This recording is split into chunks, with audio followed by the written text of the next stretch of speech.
शेतकरी बांधवांनो नमस्कार। शेतकरी बांधवांनो, आपल्या महाराष्ट्र राज्य शासनाद्वारे महाराष्ट्रात एक अशी योजना राबवली जाते ज्या योजनेअंतर्गत आपल्या शेतकरी बांधवांना 1 रुपयाही खर्च न करता 2 लाखांपर्यंतचे विमा संरक्षण हे दिले जाते।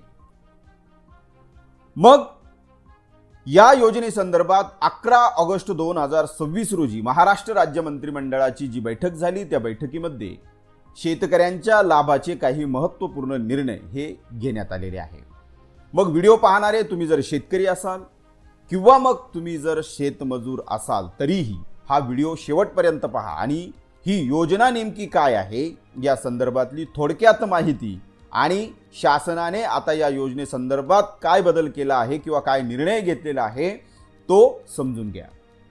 मित्रांनो, शेती करत असताना छोटे मोठे अपघात हे होत असतात। बऱ्याचदा विजेचा करंट लागणे, सर्पदंश होणे किंवा बऱ्याचदा अशाही घटना आपल्या कानावर येतात किंवा आजूबाजूला आपल्याला पाहायला मिळतात की एखाद्या शेतकऱ्याचा विहिरीमध्ये किंवा शेततळ्यामध्ये बुडून मृत्यू झाला किंवा मग छोट्या मोठ्या शेती काम करत असताना झालेल्या अपघातामध्ये त्याला अपंगत्व आले।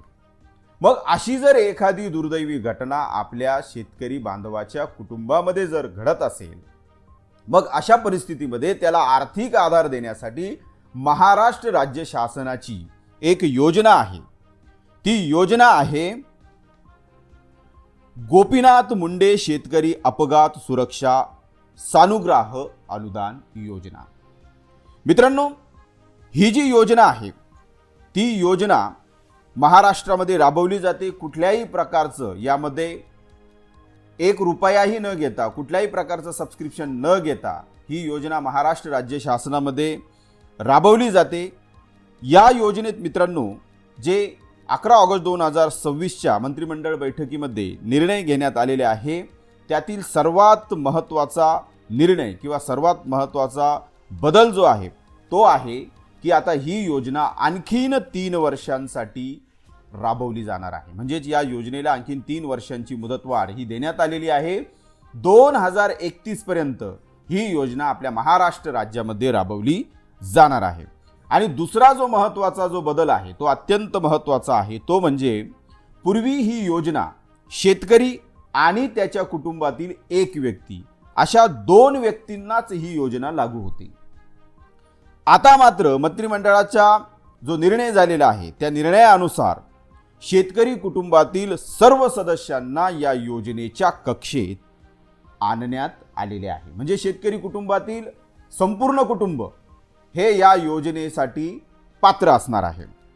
आणि दुसरा जो महत्त्वाचा बदल आहे तो म्हणजे भूमिहीन शेतमजूर आणि महिला शेतकऱ्यांचा देखील समावेश या योजनेमध्ये करण्यात आलेला आहे।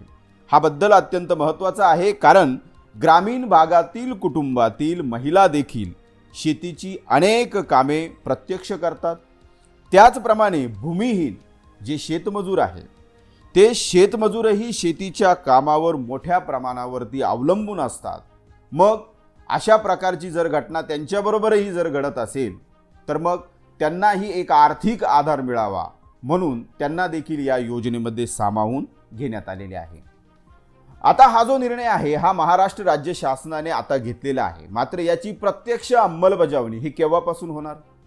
त्याचप्रमाणे या योजनेत अंतर्गत हे जे विमा कवच आहे यासाठी कुठली कुठली कागदपत्रे लागणार किंवा याची जी सुरळीत अंमलबजावणी करण्यासाठी मार्गदर्शक सूचना नेमकी काय आहेत या संदर्भातला शासन निर्णय मित्रांनो अद्याप हा महाराष्ट्र शासनाने काढलेला नाही। परंतु हा जो मंत्रिमंडळ बैठकीमध्ये निर्णय घेण्यात आलेला आहे त्या अनुषंगाने या योजनेसंदर्भातील शासन निर्णयही लवकरात लवकर महाराष्ट्र राज्य शासनाकडून काढला जाईल।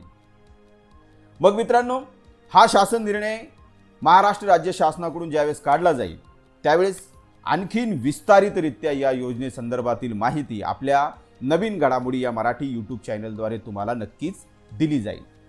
तरी मग मित्रांनो, तुमचं या योजनेसंदर्भातील काय वैयक्तिक मत आहे आणि महाराष्ट्र राज्य शासनाने घेतलेला हा जो निर्णय आहे त्याबद्दल तुमचं वैयक्तिक काय मत आहे ते नक्कीच या व्हिडिओच्या कमेंट बॉक्समध्ये नमूद करा। आणि मित्रांनो, अशाच प्रकारचे इन्फॉर्मेशन आणि महत्त्वाचे माहिती देणारी व्हिडिओज पाहण्यासाठी या चॅनलला आत्ताच सबस्क्राईब करा आणि त्याचप्रमाणे सबस्क्राईब शेजारचं बेल आयकॉन देखील मित्रांनो नक्की क्लिक करा. धन्यवाद मित्रांनो.